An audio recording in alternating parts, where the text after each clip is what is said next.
I'll use Juelz, for example. I met Juelz, he was spitting. I met him through a friend of mine named Tobe that I went to school with. And then when I started bringing him around, this is what I learned when I started to learn who kind of got it, because I wasn't looking at, and still don't get this that I'm about to say, as saying, the girls might like him. The females might like him, because at that time, I would work with females, and they like, Cam, he's like that, and he's cute. He cute. You talking about you on his, that was my mentality at the time. But you have to look at like that when you're signing artists. So I thought he had everything. He could rap, and not just rap. You got to know how to make songs. You know how to make hooks. You got to know how to count your bars. You get rappers, they don't know how to count their bars. They don't even know how many 16s or 8s or 12s or whatever. They don't even know how to count bars. And he had the whole package, Paul. So. He had the it factor, and Cameron knew it from the second he saw him. Today we're diving into a story that changed the entire trajectory of New York City hip-hop.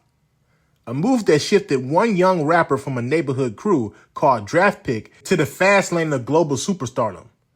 Cameron is finally breaking down what he saw in Juelz Santana before the whole world did. The talent, the instincts, the raw it factor that he says most rappers never develop. And Cam explains it in a way only he can. Direct, unfiltered, and bar for bar. Cam talks about meeting Juelz early, before Dipset, before the fame, and before the industry figured out who he was standing next to. He explains how Juelz wasn't just rapping. He was bouncing on beats, compounding syllables, counting bars, making real songs. Cam goes deep on why that skill set separates future superstars from everybody else. Now I'm about to play this clip for y'all, but before I do, I just need y'all to like, leave y'all thoughts down below in the comment section, and subscribe. Let's get into it. But to me, just me personally, because I like lyrics, and I sign artists, not no more, but I used to sign artists too. I ain't got time to sign artists because your problems become their problems. They fucked up. You gotta everything always. They happen. rent is your rent. Yeah, man, that shit is crazy. But you just know if they have an it factor. Like even when I'll use Juelz, for example.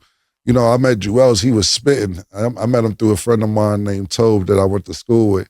And then when I started bringing him around, this is what I learned when I started to learn who kind of got it, because I wasn't looking at, and still don't get this fucked up I'm about to say, as saying, the girls might like him.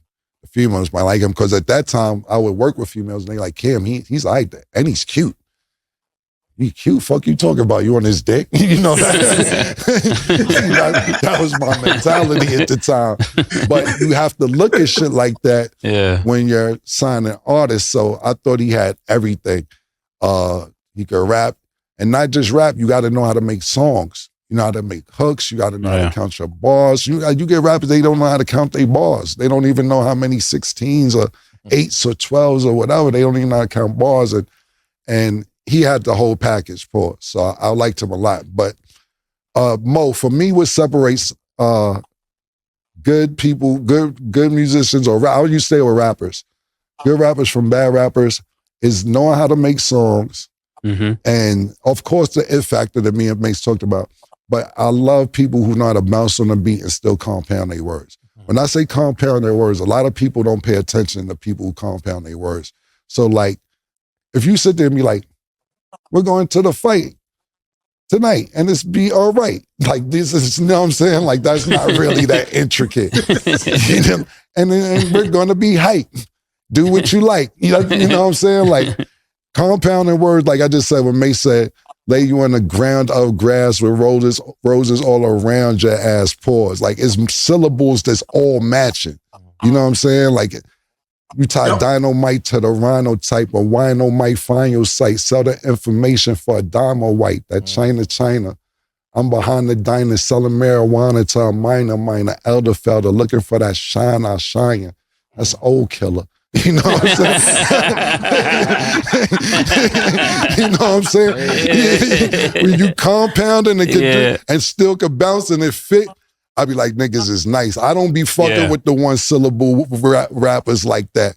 Only maybe Prodigy didn't have to do that, and I was a super duper fan. Outside of that, if you ain't really compounding your words and making it sound good and still could, you all right, you can make a song, but you ain't going in the lyricism book with me like that. You got to be able to compound your words. Yeah. So if that's the test to you, then how many West Coast hip hop artists fit that mold? Because I feel like as someone who grew up on the West Coast, that was much more of like an East Coast flavor. Right. Yeah. But at the West time, we respect the culture too. You Yeah. know what I'm saying? We understand that ain't what they grew up in, and you got to respect what they grew up in. And that's a great fucking question right there, because a lot of them don't compound their words, but it's also the environment that comes with it. Like when you listen to, we grew up listening to NWA, we was like, that nigga Eazy-E, this nigga telling bitch, just suck my dick and don't bite it. Like, you know, we were like, nah, I know the nigga ain't just put out an album full of that shit. You know what I'm saying? Yo, like that, it was more impressed on what the fuck these niggas was saying. Like, nah, get the fuck out of here, B. Snoop Dogg too, you know what I'm saying? Name of the album was Doggy Style. Dr. Dre, his shit was The Chronic. Like, we was like, yo, these niggas is amazing. You know what I'm saying? So that's how I looked at them as well. He didn't just spot talent. He protected it before anybody else even recognized what they were looking at. When you listen to Cameron talk about Juelz Santana, you can hear the intention behind every decision he made. It never sounds like ego. It never sounds like nostalgia. It sounds like somebody who understands the responsibility that comes with leadership. That's the part people skip when they debate hip-hop history. Everybody wants to talk about crews and drama, but very few people talk about the business instinct that's needed to elevate somebody from the block into a real artist. Cam understood that early. He knew that if you're going to make a superstar, you have to move like one. And that right there is what stands out to me. He wasn't just watching Juelz rap. He was studying everything around him. How he carried himself, how the ladies reacted, how the flow came natural, and how the bars landed with weight. Cam could see that he had more than just talent. He had trajectory. When Cam says he had the whole package, he's talking about something deeper than music. He's talking about the rare combination of presence and discipline. That's what separates good rappers from actual superstars.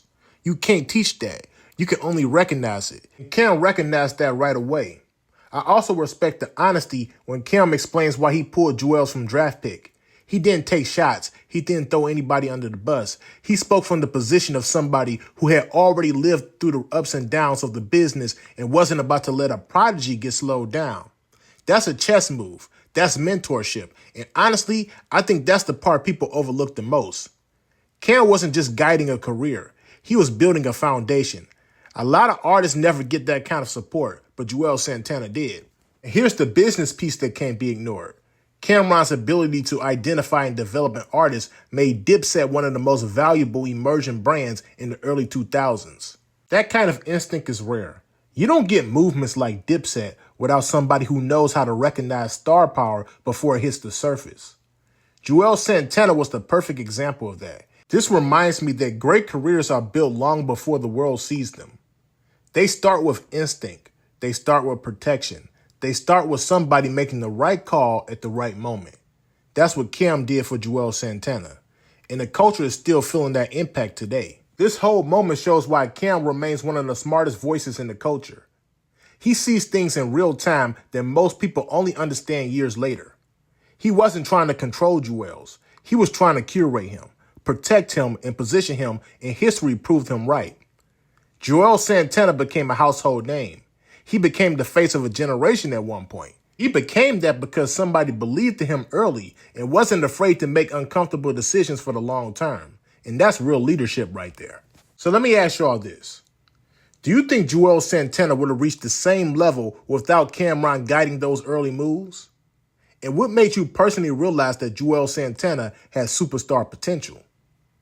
Let me know your thoughts down below in the comment section and make sure you like and subscribe.